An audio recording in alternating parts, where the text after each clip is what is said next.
Qual é o lado luz e o lado sombra da tristeza?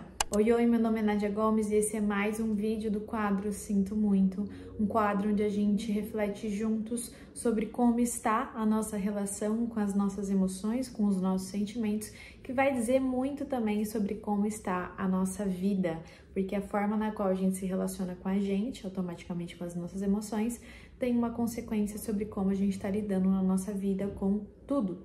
Então, se inscreve no canal, já ativa o sininho para você receber sempre os vídeos novos, para a gente estar sempre conversando sobre esse tema, que ele é cada vez mais necessário na nossa vida e na nossa humanidade. Hoje, então, a gente vai falar da tristeza, que é uma emoção que a maioria de nós aprendeu que ela é ruim, que a gente deve sair rápido dela e que a gente deve evitar ela ao máximo, mas que na verdade ela tem uma utilidade muito importante na nossa vida. Então, qual é o lado luz e o lado sombra da tristeza? Relembrando que luz e sombra não é sobre errado, certo, bom e ruim. Na verdade, luz e sombra é sobre algumas possíveis consequências do que a gente pode sentir quando a gente escuta ou não escuta os nossos sentimentos, quando a gente ignora ou dá vazão, dá expressão a esses sentimentos, tá? Porque na verdade é isso que os nossos sentimentos querem, né? Eles têm recados importantes para nos dar sobre a nossa vida e sobre as coisas que nos acontecem.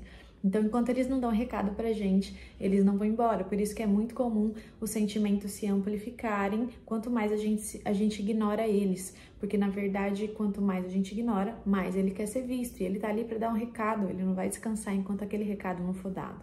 É igual uma criança quando tá querendo atenção. Ela vai pedir essa atenção. Até que uma hora a gente desiste de ignorar e começa a enxergar. Mas nesse momento em que a gente desiste de ignorar, geralmente é um momento em que a gente está um pouco mais inflamado e muitas vezes mais cansado. Então a ideia também é a gente conseguir sair desse estado de extremo em que a gente olha as nossas emoções, os nossos sentimentos, só quando tá tudo muito cheio, para começar a olhar os pequenos movimentos também que acontecem na nossa vida. Quando a gente cala a voz da tristeza, por exemplo, quando a gente reprime esse sentimento em nós, a gente tem uma grande chance de ficar preso nele. E o que seria ficar preso nele? Seria ficar preso num excesso de vitimização, num excesso de responsabilizar o outro pela minha vida, num excesso de carência, onde eu entrego muito da minha demanda da vida para o outro também. E aqui é importante frisar que o precisar do outro, ele é natural. Nós somos seres interdependentes, nós não somos seres autossuficientes. O que a gente está falando aqui é de excesso, tá? É claro que as pessoas impactam na nossa vida, né? Então, é claro que existem consequências na nossa vida daquilo que as pessoas também fazem, porque estamos conectados.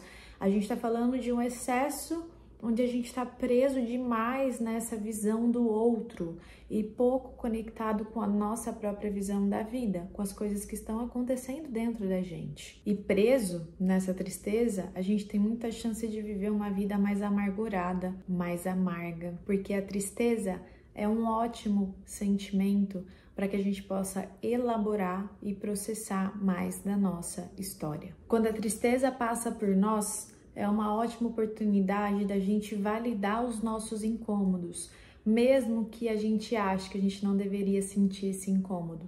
Mesmo que talvez a gente tenha aprendido na nossa infância a reprimir os nossos incômodos, as nossas dores, porque a gente não tinha acolhimento externo suficiente e não tinha autoconhecimento suficiente, porque nem era o momento de elaborar tantas questões ali da vida. E nesse caso, por exemplo, a gente pode acessar uma dificuldade de validar a sua própria tristeza, caso você tenha sido muito invalidado emocionalmente na sua infância. E a maior cura para quem teve esse padrão na sua vida de invalidação constante, porque não foi possível para os seus pais e para os seus cuidadores, é a própria validação daquilo que realmente te acontece.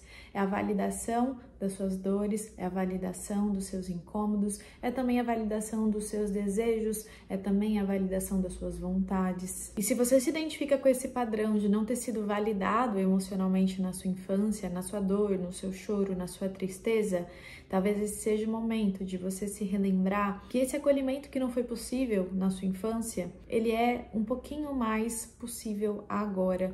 Então, existe talvez algo que você possa fazer por você para se entregar mais amor.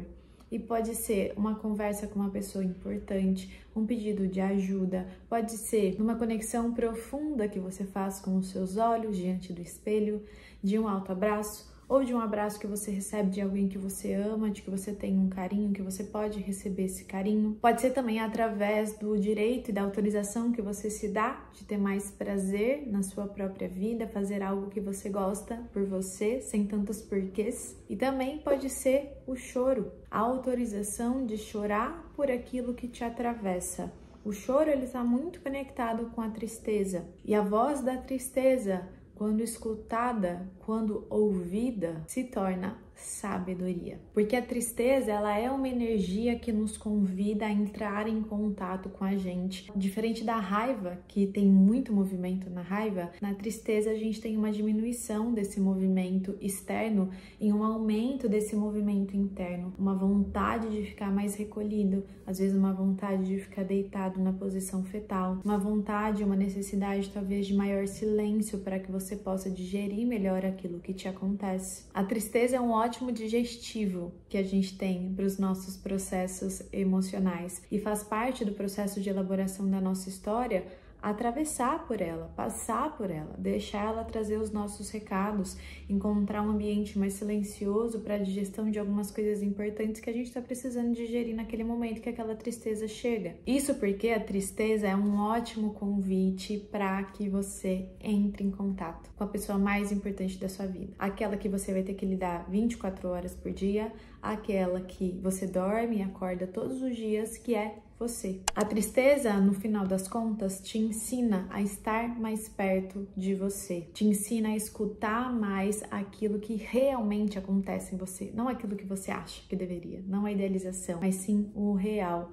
A tristeza nos conecta com uma possibilidade de mais honestidade com a gente, de mais verdade com a gente. E se você chegou até aqui, eu imagino que alguma coisinha talvez tenha te atravessado, alguma reflexão, algum insight, algum pensamento. E eu queria saber o que te atravessou, o que chega para você a partir desse conteúdo. Então comenta aqui embaixo. Não esquece de curtir também o vídeo, não esquece de se inscrever no canal, ativar o sininho para a gente continuar esse papo na semana que vem. Até lá!